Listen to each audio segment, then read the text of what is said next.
Hey, what's going on, guys? And welcome back to the last installment of Filzys Workbench Journal for now. I just finished up the zero yesterday.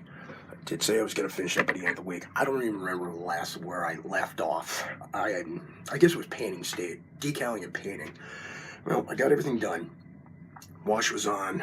I put on the satin finish since Japanese aircraft during World War II had more of a semi-gloss finish overall to the airframe. And here is the result right here. This is what it looks. Sorry for the lack of words at the moment, but this is how it looks. This is the second Hasegawa Zero kit I've built, and there's going to be many more along the way, since they're the only one that really do the series from beginning to end. Outside of the blunders I've made a lot of blunders on this kit.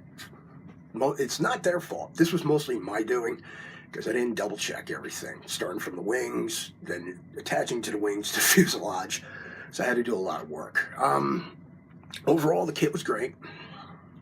Really was. I do suggest getting a mask for the canopy, because it's very difficult to paint the canopy, and no matter how many times I try to mask it with like masking tape or even Scotch tape for that matter, I still had trouble with it. So I had to paint everything by hand and get a stick out to scrape off any excess. This kit, I do recommend, since it's a Model 11, I do recommend getting a lot of research for this variant, because there isn't that much, and whatever you do find can come in very handy. Let's see.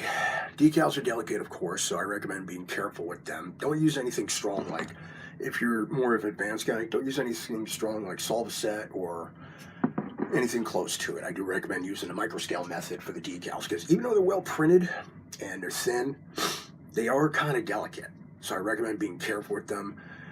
As for the paint scheme, I've had quite a few people ask me, where did this come from? Well, the paint scheme was a result of a lot of research, because what they would do is, the best theory I've heard or I read J Aircraft was, they would throw a tarp over that part of the fuselage, as you can see here, which is why I did the two colors like I did. There's also the theory of they used a varnish.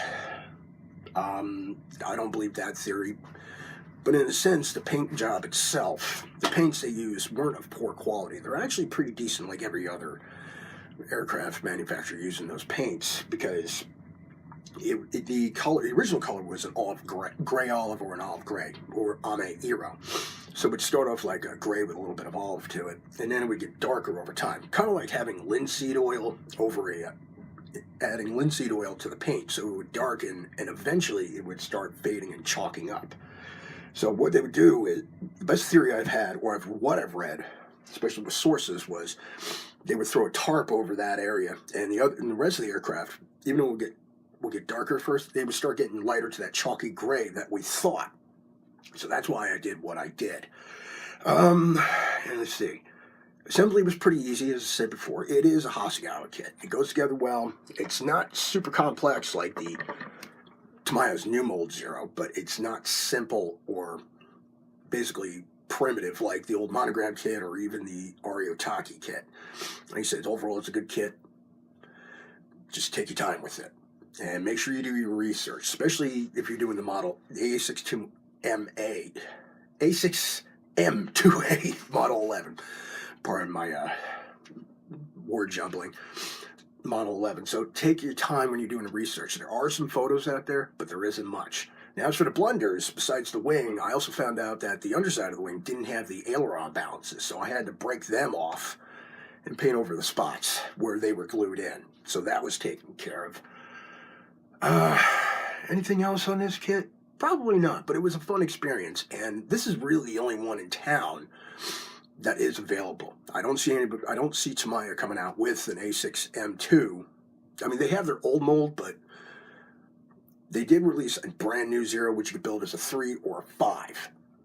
But they haven't been able to backdate it to a 2 yet, so, or they haven't yet. Hopefully they will.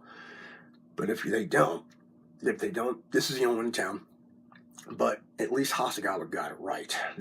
And fortunately, the paint jobs and the research I did made this build a lot easier. I do recommend this when you're doing final assembly on the Zero, and take your time when you're gluing, especially the landing gear. I did have a little bit of trouble with the landing gear. It tried to stagger on me. So what I did was I set it up in a couple of paint bottles, let it hang to dry, or you could flip it upside down. And either way, you gotta let the glue dry so it won't sit out on you or stagger.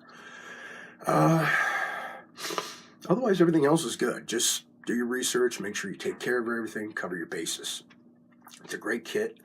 The next Zero I will be doing is the Model 21, and I will give a little bit of history behind that one, because that was the first major variant of the Zero, and it made its presence known in Pearl Harbor during World War II.